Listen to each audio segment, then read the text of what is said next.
Out to some new information about the deadly crash that injured comedian Tracy Morgan.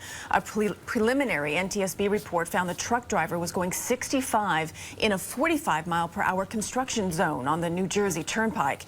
Kevin Roper was driving the truck that investigators say slammed into the back of a limo bus, killing Morgan's mentor and injuring several others. The report also says Roper had been on duty for 13 hours and 32 minutes at the time of the collision, just a half-hour shy of the federal limit. New information now in the cold-blooded killing of a Nassau County police officer. Video and 911 calls made by another officer in the minutes leading up to and after the murder. They were released today and the suspect's trial. CBS 2's Carolyn Gusoff has more.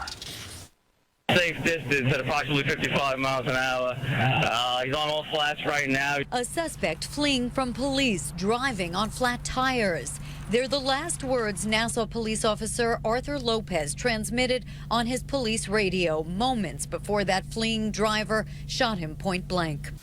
Speed's about 55 miles an hour, refusing to pull over. The radio transmissions released today in the trial of Daryl Fuller, a parolee who allegedly fled from a crash, then stopped and shot Officer Lopez. You can hear Lopez's partner radio for help. My partner's down. Get an ambulance here. Forthwith, subject took off. Gunshot wound. The shooter then allegedly continued along the Cross Island Parkway, dragging an innocent motorist out of his car and killing him.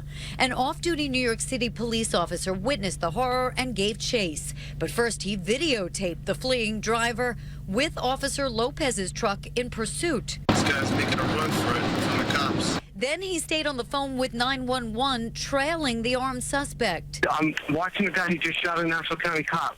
The unarmed off-duty officer led police to the fleeing suspect. He's just at Springfield in 114. But it's 20 minutes before officers arrive. I need to get an ETA of somebody getting there. It's 20 minutes already. The officer's family had asked to keep the tapes to the courtroom, but the judge ruled the public had a right to see the same evidence as the jury deciding Daryl Fuller's fate.